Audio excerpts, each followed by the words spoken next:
إن الحمد لله نحمده ونستعينه ونستغفره ونؤمن به ونتوكل عليه ونعوذ بالله من شرور أنفسنا وسيئات أعمالنا من يهده الله فلا مضل له ومن يضلل فلا هادي له وأشهد أن لا إله إلا الله وحده لا شريك له وأشهد أن محمدًا عبده ورسوله يا أيها الذين آمنوا اتقوا الله حق تقاته ولا تموتن إلا وأنتم مسلمون يا أيها الناس اتقوا ربكم الذي خلقكم من نفس واحدة وخلق منها زوجها وبث منهما رجالا كثيرا ونساء واتقوا الله الذي تساءلون به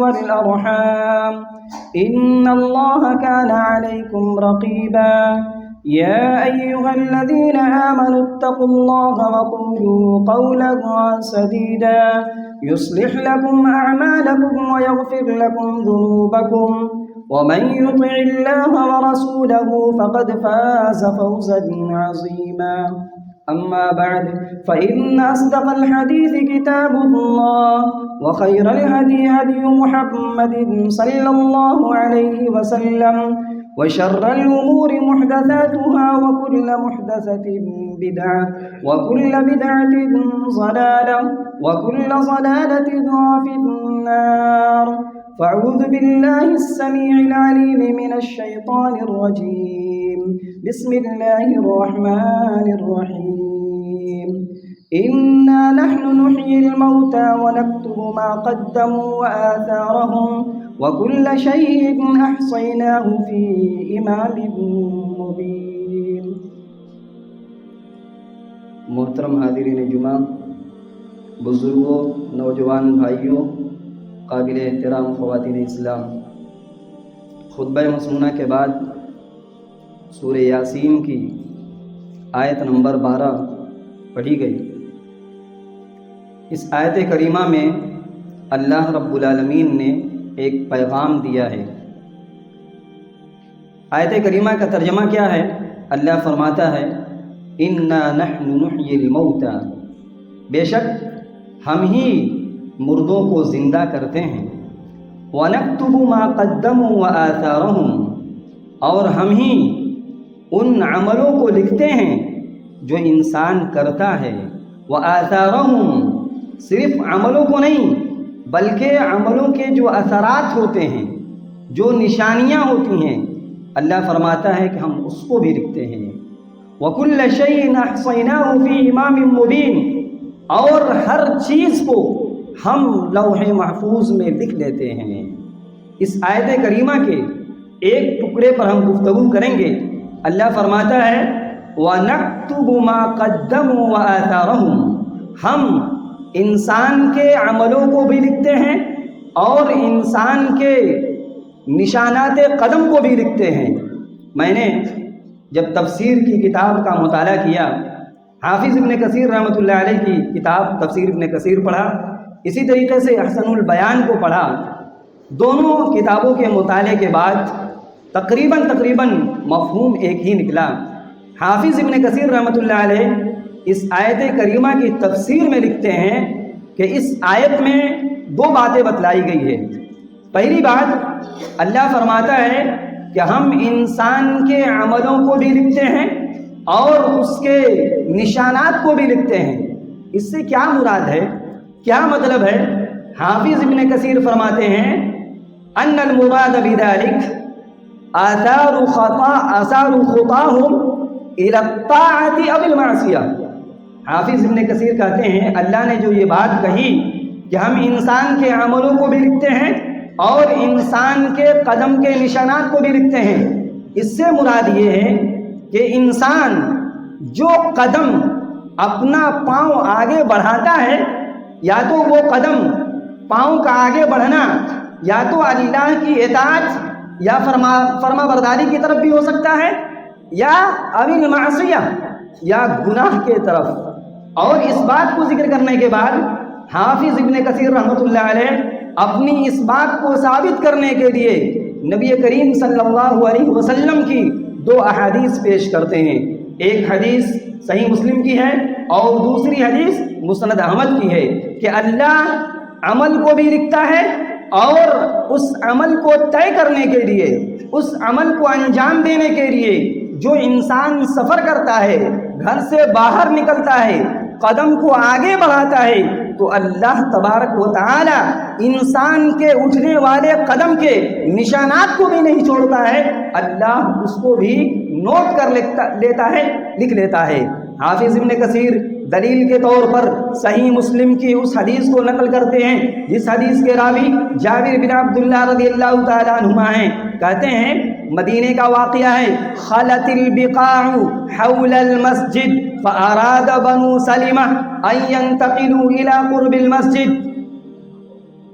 جابر بن عبداللہ کہتے ہیں کہ نبی کے زمانے میں ایک بار مسجد نبوی کے ارد گرد کچھ جگہیں خالی کر دی گئیں، کچھ زمینیں خالی کر دی گئیں۔ بات چلتے چلتے قبیلہ بنو سلمہ کے لوگوں تک پہنچ گئی۔ قبیلہ بنو سلمہ کے لوگوں نے یہ ارادہ کیا، ان کا گھر مسجد نبوی سے ذرا دور تھا۔ ان لوگوں نے سوچا کیوں نہ اچھا ہوتا کہ ہم مسجد کے قریب ہو جائیں اور مسجد جانے آنے میں ہمیں پریشانیوں کا سامنا نہ کرنا پڑے۔ ان لوگوں نے ارادہ کر لیا، فَأَرَادَ بنو سلمہ کے لوگوں نے یہ ارادہ کر لیا۔ کیا ارادہ کیا؟ أَن يَنْتَقِلُوا إِلَىٰ قُرْبِ الْمَسْجِدِ، کہ یہ لوگ مسجد نبوی کے قریب شفٹ ہو جائیں، چلے آئیں۔ دور سے آنا پڑتا ہے، کیوں نہ ہم نزدیک آ جائیں اور مسجد نبوی میں آنے جانے میں ہماری جو پریشانیاں ہیں وہ ختم ہو جائے۔ انہوں نے ارادہ کر لیا۔ فَبَلَغَ ذَلِكَ رسول اللہ صلی اللہ علیہ وسلم، یہ بات بنو سلمہ کے بارے میں یہ خبر نبی کریم صلی اللہ علیہ وسلم تک پہنچ گئی۔ فقال لهم، آپ نے کہا بنو سلمہ کے لوگوں سے، انه بلغنی انکم تریدون ان تنتقلوا قرب المسجد، مجھے خبر ملی ہے، ہمیں بات پہنچی ہے کہ تم لوگوں نے ارادہ کر رکھا ہے کہ تم مسجد نبوی کے قریب آنا چاہتے ہو۔ قالوا نعم، تمام لوگوں نے کہا ہاں۔ قد اردنا ذلک، اے اللہ کے رسول جو خبر آپ تک پہنچی ہے بالکل سچی خبر ہے۔ قد اردنا ذلک، ہم لوگوں نے اس کا ارادہ کر رکھا ہے، ہم چاہتے ہیں کہ ہم آپ کی مسجد کے بالکل متصل ہو جائیں، بالکل قریب آ جائیں، آنے جانے میں پریشانیاں جو ہو رہی ہیں ہمیں ان پریشانیوں کا سامنا نہ کرنا پڑے۔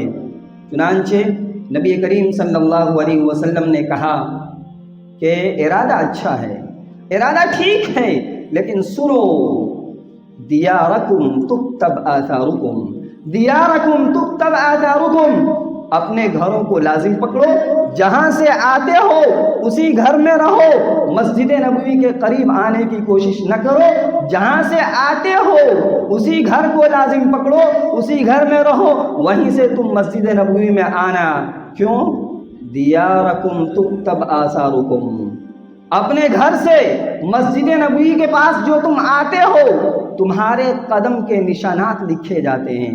گویا کہ ایک آدمی اگر دور سے مسجد میں نماز ادا کرنے کے لیے آتا ہے تو قدم جو آگے بڑھا رہا ہے قدم کے نشانات لکھے جاتے ہیں۔ گویا کہ یہ نیکیاں ہیں، اور نبی نے 2 بار الفاظ استعمال کیے، دیارکم تکتب آثارکم، دیارکم تکتب آثارکم، سنو اپنے گھروں کو لازم پکڑو، وہیں سے آؤ، تمہارے قدم کے نشانات لکھے جاتے ہیں، تم وہیں سے آؤ، اپنے گھر کو لازم رکھو، گھر بدلنے کی کوشش نہ کرو، مسجد نبوی کے قریب آنے کی کوشش نہ کرو، تمہارے قدم کے نشانات لکھے جاتے ہیں۔ اس کے بعد حافظ ابن کثیر رحمۃ اللہ علیہ دوسری دلیل دیتے ہیں، دلیل مسند احمد کی ہے اور سنن نسائی میں بھی موجود ہے۔ علامہ البانی رحمۃ اللہ علیہ نے حدیث کو حسن کہا ہے۔ کہتے ہیں راوی یہ حدیث حضرت عبداللہ بن عمرو بن عاص ہیں۔ کہتے ہیں توفی رجل بالمدینہ، توفی رجل بالمدینہ فصلی علیہ رسول اللہ صلی اللہ علیہ وسلم، مدینے میں ایک آدمی کا انتقال ہو گیا۔ ایک آدمی تھا جو مدینے کا ہی رہنے والا تھا، جہاں پیدا ہوا وہیں اس کی وفات ہوئی۔ وفات کے بعد، انتقال کے بعد نبی کریم صلی اللہ علیہ وسلم نے اس کی نماز جنازہ پڑھا دی۔ پڑھانے کے بعد آپ نے ایک خواہش ظاہر کی اور کہا لیتہ مات فی غیر مولدہ، لیتہ مات فی غیر مولدہ، کاش کتنا ہی اچھا ہوتا یہ مدینہ میں نہ مر کر کسی اور علاقے میں مرا ہوتا، کسی اور جگہ میں مرا ہوتا، جہاں پیدا ہوا وہیں مر گیا۔ کاش اس کی قسمت میں رب العالمین کسی اور ملک میں، کسی اور جگہ، کسی اور گاؤں میں یا کسی اور علاقے میں اللہ اس کی موت دی ہوتی تو بہت بہتر ہوتا۔ چنانچہ فقال رجل من الناس، لوگوں میں سے ایک آدمی نے کہا لیما یا رسول اللہ، اے اللہ کے رسول آپ یہ بات کیوں کہہ رہے ہیں؟ ایسی بات آپ کیوں کہہ رہے ہیں کہ اس کی وفات مدینہ میں نہ ہو کر کسی اور علاقے میں ہوتی؟ حالانکہ لوگ تو یہ چاہتے ہیں کہ ہمارے گھر کا کوئی بھی فرد، کوئی بھی انسان، مرد ہو یا عورت، بچہ ہو یا جوان، جہاں پیدا ہوا ہے اگر موت ہے لوگوں کے سامنے ہو، ماں باپ کے سامنے ہو، ہماری نگاہوں کے سامنے ہو، ہر انسان کی خواہش ہوتی ہے کہ ہمارے گھر کے انسان اگر مرے تو کسی اور علاقے میں نہ مرے بلکہ ہماری نگاہوں کے سامنے مرے۔ یہ فطری بات ہے۔ نبی کریم صلی اللہ علیہ وسلم سے جب سوال کیا گیا یہ بات آپ کیوں کہہ رہے ہیں؟ اللہ کے نبی نے جواب یہ کہا ان الرجل اذا توفی فی غیر مولدہ، بے شک انسان جب ایک آدمی اپنے ایریے کے علاوہ، اپنے گاؤں کے علاوہ جہاں پیدا ہوا ہے اس پیدائش کی جگہ کو چھوڑ کر کسی اور علاقے میں مرتا ہے، کیا ہوتا ہے؟ قیس لہ من مولدہ الی منقطع اثرہ فی الجنہ۔ اللہ کے نبی فرماتے ہیں جب انسان کسی اور علاقے میں مرتا ہے تو جہاں پیدا ہوا ہے اور جہاں مرا ہے، چاہے سعودی عرب میں مرے یا امریکہ میں مرے یا لندن میں مرے، کہیں مرے، اپنے علاقے کے علاوہ پیدائش سیوان میں ہے اور مرا ہے سعودی عرب میں، نبی فرماتے ہیں ہم تو افسوس کرتے ہیں، ہم بہت طرح کے پلاننگ بناتے ہیں اور کوشش کرتے ہیں لاش کو لا لیتے ہیں، لیکن نبی بشارت دیتے ہیں، سناتے ہیں ہم میں سے بہت سارے ایسے افراد ہوں گے، ایسے لوگ ہوں گے جن کے رشتہ دار، جن کے گھر والے اپنے علاقے میں ان کی وفات نہیں ہوئی ہو۔ نبی فرماتے ہیں جب انسان مر جاتا ہے اپنے علاوہ کسی اور علاقے میں تو جہاں پیدا ہوا ہے اور جہاں مرا ہے دونوں کی زمین کو ناپی جاتی ہے اور ناپ کر اتنی جگہ فی الجنہ، جنت میں دے دی جاتی ہے۔ پتہ یہ چلا کہ ایک انسان اپنے علاقے سے کسی اور دوسرے علاقے میں گیا ہے، چل کر گیا ہے، لہذا وفات اس کی وہی ہے۔ اللہ کے نبی فرماتے ہیں کہ انسان کی جہاں نیکیاں لکھی جاتی ہیں، ہم اور آپ اچھی طرح جانتے ہیں کہ انسان کی نیکیاں تو لکھی جاتی ہیں لیکن نیکیاں طے کرنے کے لیے، اس کو انجام دینے کے لیے جب انسان اپنا قدم آگے بڑھاتا ہے تو قدم کے نشانات بھی لکھے جاتے ہیں۔ اسی طریقے سے حافظ ابن کثیر رحمۃ اللہ علیہ کہتے ہیں اس آیت کا دوسرا معنی کیا ہے؟ پہلا معنی تو یہ ہے کہ انسان کے قدم کے نشانات بھی لکھے جا رہے ہیں اور اس کا فائدہ انسان کو ہوگا، اور دوسرا مطلب کہتے ہیں اللہ فرماتا ہے نکتب ما قدموا وآثارهم، ہم انسان کے اعمال کو جو انسان آگے بھیجتا ہے ہم اس کو لکھتے ہیں۔ کیا مطلب یہ ہے نکتب اعمالهم التي باشروها بانفسهم وآثروهم التي اثروها من بعدهم۔ حافظ ابن کثیر کہتے ہیں ہم انسان کے ان اعمال کو بھی لکھ لیتے ہیں جو انسان ان عملوں کو خود اپنے طور پر انجام دیا ہے، اور ان عملوں کو انجام دینے کے لیے جو اثر چھوڑا ہے یا جو سبب بنا ہے، انسان نے کوئی کام کیا، کسی کی رہنمائی کی، سبب بنا، اللہ فرماتا ہے قرآن کریم کی آیت میں کہ ہم اس کو بھی لکھ لیتے ہیں، اور جو لوگ اس اثر پر، اس نیکی پر، اس کے بعد اس پر عمل کرتے رہیں گے، ان نیک اعمال کو انجام دینے والوں کو ثواب جو ملے گا سو ملے گا۔ نبی فرماتے ہیں، حافظ ابن کثیر فرماتے ہیں کہ اس انسان نے سبب بنا ہے، اثر چھوڑ کر گیا ہے، لہذا اس اثر کو بھی نیکیوں میں تبدیل کر دیا جائے گا، اس اثر کا بھی فائدہ اس مرنے والے انسان کو ہوگا۔ اسی طریقے سے اس بات کو کہنے کے بعد حافظ ابن کثیر رحمۃ اللہ علیہ دلیل دیتے ہیں، یہ دلیل بھی صحیح مسلم کتاب الزکوٰۃ میں موجود ہے کہ انسان کسی نیکی کو انجام دیا اور سبب بنا، اس نیکی کو انجام دینے کے بعد اس نیکی کو کرنے والے بہت سارے بن گئے، اس کے نشانات قدم پر لوگ چلتے رہیں، انسان سبب بنا ہے، اس لیے جو آدمی عمل کرے گا اس کو تو ثواب ملے گا ہی، لیکن جو ذریعہ بنا ہے، سبب بنا ہے، اس کو بھی ملے گا۔ صحیح مسلم میں روایت موجود ہے، جریر رضی اللہ تعالیٰ عنہ حدیث کے راوی ہیں، کہتے ہیں کنا عند رسول اللہ صلی اللہ علیہ وسلم فی صدر النہار، ابھی دن کی شروعات ہوئی تھی، دن شروع ہی ہوا تھا کہ ہم لوگ اللہ کے نبی صلی اللہ علیہ وسلم کے پاس تھے۔ قال، جریر کہتے ہیں فجاءه قوم حفاة عراة مجتاب النمار او العبا متقلد السيوف عامتهم من مضر بل كلهم من مضر۔ جریر کہتے ہیں کہ ہم لوگ بیٹھے ہوئے تھے، نبی موجود ہیں، اچانک قبیلہ مضر کے کچھ لوگ آتے ہیں اور حالت کیا ہوتی ہے؟ قوم حفاة عراة، سب کے سب ننگے بدن ہیں اور ننگے پاؤں ہیں۔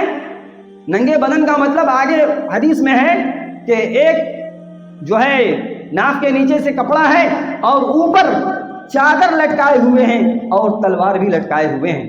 اس کے بعد یعنی حالت بالکل خستہ ہے، بالکل غربت ان کے بدن سے جھلک رہے ہیں، صاف سمجھ میں آ رہا ہے کہ بالکل غریب لوگ ہیں اور حالات کے مارے ہوئے ہیں۔ نبی کریم صلی اللہ علیہ وسلم پریشان ہو گئے۔ آپ اپنی امت کے ہر فرد کے لیے پریشانیوں کا سامنا کر لیتے تھے، چہ جائے کہ آپ کے امتی کے کچھ لوگ پریشان ہو، خستہ حال ہو، آپ بے قرار ہو گئے۔ فتمعر وجہ رسول اللہ صلی اللہ علیہ وسلم لما رأى بهم من الفاقہ، آپ صلی اللہ علیہ وسلم کے چہرے کا رنگ بدل گیا، آپ پریشان ہو گئے، آپ مایوس ہو گئے، ان کی غربت اور ان کی غریبی کو دیکھ کر آپ بے چین ہیں، آپ بے قرار ہیں۔ فدخل ثم خرج، آپ کمرے میں جاتے ہیں اور کمرے سے باہر آتے ہیں، بالآخر بلال کو کہتے ہیں بلال اذان دو، آپ نماز پڑھتے ہیں، لوگ جمع ہو جاتے ہیں۔ ثم خطب، پھر آپ نے خطبہ دیا اور آپ نے اس خطبے میں قرآن کریم کی 2 آیات کی تلاوت کی اور لوگوں کو ابھارا۔ پہلی آیت سورہ نساء کی آیت نمبر 1، یا ایھا الناس اتقوا ربکم الذی خلقکم من نفس واحدہ، اے لوگو، اے انسانوں، ہم نے تم کو ایک جان سے پیدا کیا، اپنی حقیقت کو سمجھو، یہ جو تمہارے سامنے غریب لوگ آئے ہیں یہ بھی انسان ہیں، ان کی بھی پیدائش آدم اور حوا کے ذریعے ہوئی ہے، تمہاری بھی پیدائش آدم اور حوا کے ذریعے ہوئی ہے۔ اس کے بعد سورہ حشر کی آیت نمبر 18 پر پڑھتے ہیں، یا ایھا الذین آمنوا اتقوا اللہ ولتنظر نفس ما قدمت لغد، اے ایمان والو، اللہ سے ڈرو اور ہر انسان دیکھ لے، غور کر لے کہ اس نے کل کے لیے، قیامت کے دن کے لیے اس نے کن نیکیوں کو آگے بھیجا ہے۔ ہر انسان کو چاہیے کہ وہ غور کرے۔ اس کے بعد آپ صدقہ پر ابھارتے ہیں، ان لوگوں کو مدد کرنے کی ضرورت ہے۔ نبی سمجھ جاتے ہیں کہ صحابہ بھی موجود ہیں اور یہ خستہ حال لوگ، غریب لوگ آئے ہوئے ہیں، اچھا موقع ہے، یہی لوگ ان کی مدد کر سکتے ہیں۔ چنانچہ نبی فرماتے ہیں تصدق رجل من درہمہ و دینارہ من ثوبہ من ساع برہ من ساع تمرہ حتی ولو بشق تمرۃ۔ آپ فرماتے ہیں تم میں سے جو آدمی پیسہ دے سکتا ہے پیسہ دے دے، جو دینار و درہم دے سکتا ہے دینار و درہم دے دے، جو تم میں کپڑا دے کر مدد کرنا چاہتا ہے کپڑا دے کر مدد کر دے، جو تم میں کا کوئی آدمی 1 ساع گیہوں دینا چاہتا ہے دے کر مدد کر دے، تم میں کا جو آدمی 1 ساع کھجور دے کر مدد کرنا چاہتا ہے دے دے، ولو بشق تمرۃ، اگر تم میں سے کسی کے پاس کھجور زیادہ نہیں ہے تو کھجور کا ایک ٹکڑا ہی، ایک کھجور ہو جس میں سے آدھا توڑ کر ان کی مدد کر دے۔ آپ مدد پر ابھار رہے ہیں، آپ مدد پر ابھار رہے ہیں۔ چنانچہ حتی جاء رجل من الانصار بسرۃ، مدد کی کیفیت سننے کے بعد صحابہ کرام جن کے پاس جو کچھ تھا سب ایک دوسرے کے آگے بڑھنے کی کوشش کر رہے ہیں. جس کے پاس کپڑا تھا کپڑا لا رہا ہے, جس کے پاس کھجور تھا کھجور لا رہا ہے, جس کے پاس روپیے پیسے دینار و درہم تھے سب لوگ ایک دوسرے کو دیکھا دیکھی لا رہے ہیں. یہاں تک کہ انصار قبیلے کا ایک آدمی ایک تھیلی لے کر آیا جس میں بہت سارے اشرفیاں تھیں, بہت سارے پیسے تھے. حدیث کے الفاظ ہیں قادت کفہ قد عجزت, بہت قریب تھا. جو آدمی لا رہا تھا اتنا ویٹ تھا, اتنا وزنی تھا کہ وہ اٹھا نہیں پا رہا تھا, اور نبی کریم صلی اللہ علیہ وسلم کے پاس لا کر رکھ دیا. جریر کہتے ہیں حتی رأیت قومین من طعام و ثیاب, یہاں تک کہ میں نے دیکھتے دیکھتے یہاں تک دیکھ لیا کہ دو ڈھیر لگ گئے کپڑوں کے اور غلے کے. ایک طرف کپڑا ہی کپڑا ہے, دوسری طرف اناج اور غلے ہی غلے ہیں. کچھ دیر پہلے نبی کے چہرے کا رنگ بدل گیا تھا, آپ مایوس ہو گئے تھے, آپ پریشان ہو گئے تھے, آپ بے قرار تھے. کیوں نہ کس طریقے سے ان لوگوں کی مدد کی جائے, آپ مدد کے لیے پریشان تھے. لیکن جب مدد ہوتے ہوئے دکھائی دیا آپ صلی اللہ علیہ وسلم کا چہرہ مزید دوسرے انداز کا بدل گیا. جریر کہتے ہیں حتی رأیت وجہ رسول اللہ صلی اللہ علیہ وسلم یتحلل, آپ صلی اللہ علیہ وسلم کا چہرہ مسکرانے لگا, آپ مسکرانے لگے. تھوڑی دیر پہلے مایوس تھے, غم کے شکار تھے, لیکن مدد کی شکل دکھائی دی, آپ صلی اللہ علیہ وسلم خوش ہو گئے. اس کے بعد آپ نے کہا جو میرے موضوع سے بات تعلق رکھتی ہے وہ یہ, آپ نے کہا من سن فی الاسلام سنتا حسنتا فلہ اجرها واجر من عمل بها بعدہ, کہ جس آدمی نے اسلام میں کوئی ایسا طریقہ جاری کیا جو طریقہ اچھا ہے, اچھا طریقہ جاری کیا, اس سے کوئی آدمی یہ مطلب نہ لے کہ اسلام میں تو اچھا طریقہ جاری کرنے کی اجازت ہے. نبی صلی اللہ علیہ وسلم نے اس طریقے پر ابھارا. صدقہ اور خیرات ایک دوسرے کی مدد کرنے کی بات پہلے ہی سے چلی آ رہی تھی, اس میں کوئی نئی بات نہیں کی گئی تھی. البتہ نبی ابھارنا چاہ رہے ہیں کہ اس آدمی نے اور صحابہ کرام نے مدد کا ایک الگ انداز پیش کیا. مدد کا طریقہ پہلے موجود تھا, اگر موجود نہ ہوتا تو شریعت یہ کہتی ہے کہ وہ بدعت ہے, لیکن نبی کی نگاہ کے سامنے سب کچھ ہو رہا ہے, نبی موجود ہے اور نبی خود کہہ رہے ہیں من سن فی الاسلام سنتا حسنتا, جو آدمی اسلام میں کوئی اچھا طریقہ جاری کرتا ہے یعنی سبب بنتا ہے نیکیوں کا, نبی فرماتے ہیں فلہ اجرھا, اس عمل کا اس نیکی کا ثواب اس انسان کو ملے گا جس نے اس طریقے کو جاری کیا, اور اس کے بعد جو لوگ بھی اس پر عمل کریں گے اس کا بھی ثواب عمل کرنے والے کو بھی ملے گا اور جس نے جاری کیا اس کو بھی ملے گا. من غیر ان ینقص من اجورہم شیئا, عمل کرنے والے کے اجر میں سے کچھ بھی کم نہیں کیا جائے گا. پتہ یہ چلا کہ دنیا میں کچھ لوگ ہوتے ہیں جو صحیح طریقے کو جاری کرتے ہیں. پتہ یہ چلا کہ طریقہ صحیح بھی ہوتا ہے اور طریقہ غلط بھی ہوتا ہے. آگے نبی خود کہتے ہیں ومن سن فی الاسلام سنتا سیئتا, جس انسان نے کوئی غلط طریقہ جاری کیا. آج بہت سارے لوگ ہیں غلط طریقے, غلط عقائد, غلط اعمال انجام دے رہے ہیں, ذریعہ اور سبب بن رہے ہیں. انہیں یاد رکھنا چاہیے کہ اگر آپ نے کسی بھی غلط کام کو فروغ دیا, انجام دیا, اور آپ کے پیچھے پیچھے کوئی قوم چلتی نظر آتی ہے تو اس کو تو گناہ ملے گا ہی, اور اس کے گناہ کا بوجھ آپ کو بھی اٹھانا پڑے گا. نبی فرماتے ہیں فَعَلَيْهِ وِزْرُهَا وَوِزْرُ مَنْ عَمِلَ بِهَا مِنْ بَعْدِهِ, کہ اس انسان کو بھی اس کا گناہ ملے گا جس نے اس کو ایجاد کیا, اور اس ایجاد کے بعد اگر کسی نے اس پر عمل کیا تو اس کا بھی گناہ اس انسان کو ملے گا جو اس پر عمل کرے گا. من غیر ان ينقص من اوزارهم شيء, گناہ میں کسی کا ذرہ برابر بھی کمی نہیں ہوگی. عمل کو ایجاد کرنے والے کے بھی گناہ میں کمی نہیں کی جائے گی, اور جو آدمی اس پر عمل کرے گا اس کے گناہ میں بھی ذرہ برابر بھی کمی نہیں کی جائے گی. دونوں کو اللہ تبارک و تعالی سزا سنائے گا. حافظ ابن کثیر رحمۃ اللہ علیہ کی بات ثابت ہو گئی کہ انسان دنیا کے اندر جو کچھ کرتا ہے, عمل بھی لکھا جاتا ہے اور عمل کے نشانات بھی لکھے جاتے ہیں۔ ہاں، اگر کوئی انسان ذریعہ بنتا ہے، سبب بنتا ہے انسان کی ہدایت کے لیے، علماء، دعات، مبلغین، داعی حضرات، کتنے لوگ دنیا کے اندر کام کر رہے ہیں، ایک دوسرے کو قرآن و سنت کی باتیں بتلا رہے ہیں، ان کو بھی اجر ملے گا، اور جو آدمی اس پر عمل کرے گا قیامت تک اللہ تبارک و تعالی دونوں کو اجر اور ثواب دے گا۔ ایک انسان جو کہ اولاد ہے، اولاد کی ہدایت کے لیے، اولاد کی رہنمائی کے لیے ماں باپ ذریعہ بنتے ہیں۔ اگر ماں باپ اپنی اولاد کی صحیح تربیت کرتے ہیں، ذریعہ بنتے ہیں، تو انسان اور ماں باپ مر جاتے ہیں، مرنے کے بعد اگر اولاد نیک ہے، تربیت کیے ہیں، نبی فرماتے ہیں ادبها فاحسن تادیبها وعلمها فاحسن تعلیمها۔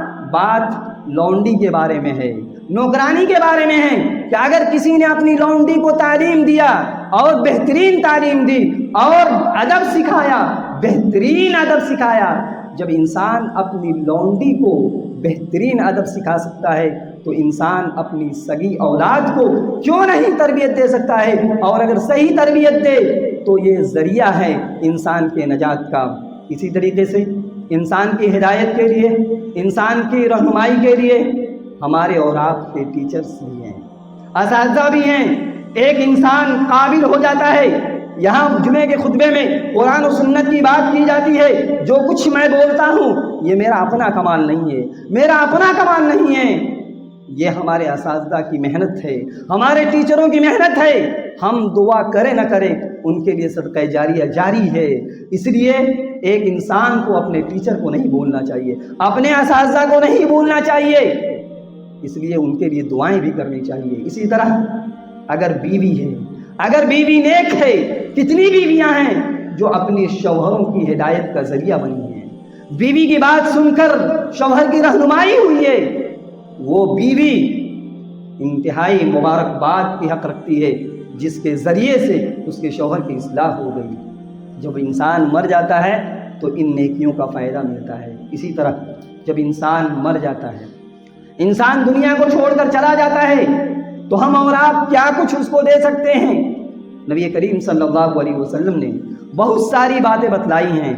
ایک بات تو یہ ہے کہ جب انسان مر جاتا ہے، انسان مر جاتا ہے تو ہم میت کو، مرنے والے کو کیا کچھ فائدہ پہنچا سکتے ہیں؟ ایک فائدہ علماء نے لکھا ہے دعاء المسلمین۔ ایک مسلمان اپنے مرے ہوئے مسلمان بھائی کے لیے، اپنے رشتہ داروں کے لیے، اپنے ماں باپ کے لیے، اپنے دوست و احباب کے لیے اگر دعا کرتے ہیں تو مرنے والے کو دعا کا فائدہ ہوتا ہے، دعا کا فائدہ ہوتا ہے۔ مسلم شریف کی روایت ہے، عوف بن مالک حدیث کے راوی ہیں، وہ کہتے ہیں کہ صلی رسول اللہ صلی اللہ علیہ وسلم علی جنازۃ، کہ نبی کریم صلی اللہ علیہ وسلم نے ایک جنازہ کی نماز پڑھائی۔ نماز آپ صلی اللہ علیہ وسلم پڑھا رہے ہیں، عوف بن مالک کہتے ہیں فحفظت من دعائه، میں نے نبی کریم صلی اللہ علیہ وسلم نے اس نماز جنازہ میں جو دعا پڑھی تھی میں نے اس دعا کو یاد کر لیا، جو دعا پڑھی تھی میں نے اس دعا کو یاد کر لیا۔ ٹھہر کر ایک بات کو اچھی طرح سمجھ لیجئے، جب بات آتی ہے نماز جنازہ کی، جب بات آتی ہے جنازے کی نماز کی، اور نماز جنازہ میں سری اور جہری کی بات آتی ہے، دونوں طریقے ثابت ہیں۔ نماز جنازہ بلند آواز میں بھی پڑھی جا سکتی ہے اور آہستہ آواز میں بھی پڑھی جا سکتی ہے، دونوں حدیثوں سے ثابت ہے، اور اس حدیث میں جہری کا جواب دیا گیا ہے۔ عوف بن مالک راوی حدیث ہیں، وہ کہتے ہیں کہ اسی جنازے کی نماز میں فحفظتہ من دعائه، میں نے اس دعا کو یاد کر لیا۔ ذرا سوچیں، ذرا ٹھنڈے دماغ سے سوچیں کہ عوف بن مالک نے اس دعا کو یاد کیسے کیا، کیسے یاد کیا؟ ظاہر سی بات ہے نبی کریم صلی اللہ علیہ وسلم نے اس دعا کو بلند آواز سے پڑھا ہوگا تبھی تو یاد کیے ہوں گے۔ ظاہر سی بات ہے نبی بلند آواز سے پڑھ رہے ہیں، عوف بن مالک اس کو یاد کر لیے۔ دعا کے الفاظ کیا ہیں؟ دعا کے الفاظ کیا ہیں؟ بہت پیاری دعا ہے، اللہم اغفر لہ وارحمہ وعافه واعف عنه وأكرم نزله ووسع مدخله واغسله بالماء والثلج والبرد ونقه من الخطايا كما نقيت الثوب الأبيض من الدنس وأبدله دارا خيرا من داره وأهلا خيرا من أهله وزوجا خيرا من زوجه وأدخله الجنة وأعزه من عذاب القبر ومن عذاب النار. ہم میں کا بہت سارے آدمی اللہم اغفر لحینا ومیتنا وشاہدنا وغائبنا الی آخر الدعاء. ہم میں کا اکثر آدمی اس دعا کو یاد کرتا ہے اور یاد کیے ہوا پڑھتا ہے. عوف بن مالک کہتے ہیں نبی کے پیچھے میں تھا اور آپ اس دعا کو پڑھ رہے ہیں. اللہم اغفر لہ، اے اللہ مرنے والے کے گناہوں کو معاف کر دے. وارحمہ، اے اللہ اس پر رحم کر دے. اے اللہ اسے عافیت دے. اے اللہ اس سے عفو درگزر کر دے، اسے سکون دے.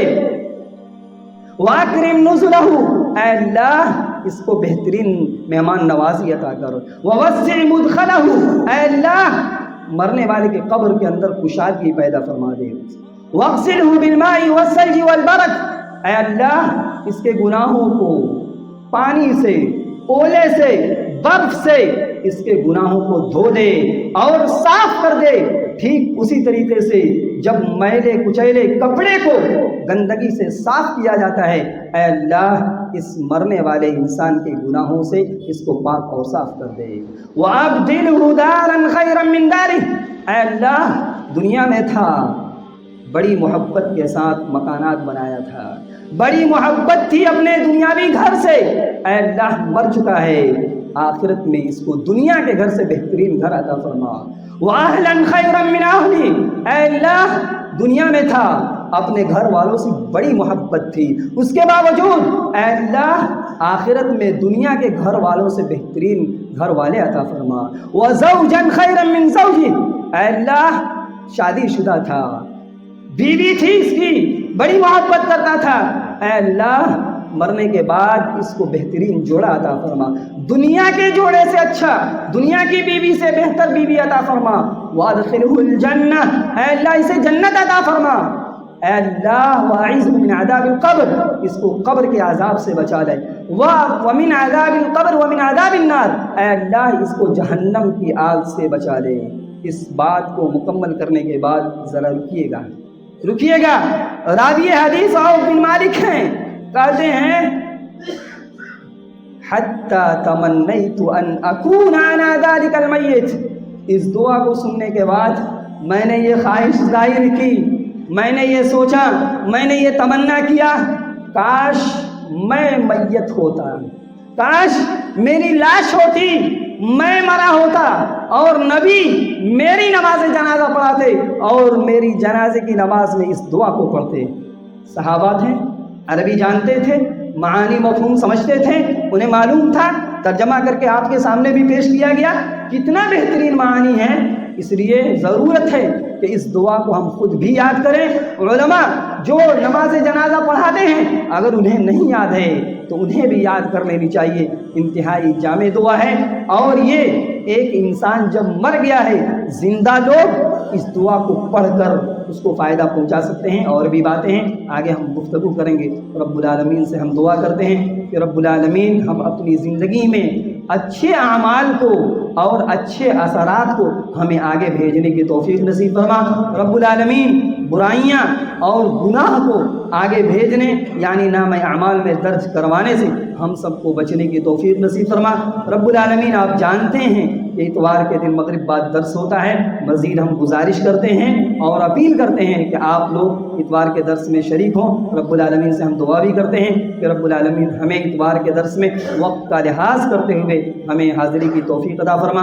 رب العالمین ہمیں دنیا میں رہتے ہوئے قبر اور قبر کی زندگی اور قبر کے حالات پہ گفتگو کی جا رہی ہے، رب العالمین ہمیں انتہائی سنجیدگی کے ساتھ غور کرنے اور اپنی زندگی میں تبدیلی لانے کی توفیق نصیب فرما. آمین. اللہم ارنا الحق حقا وارزقنا اتباعه وارنا الباطل باطلا وارزقنا اجتنابه. ربنا آتنا في الدنيا حسنة وفي الآخرة حسنة وقنا عذاب النار. وآخر دعوانا أن الحمد لله رب العالمين.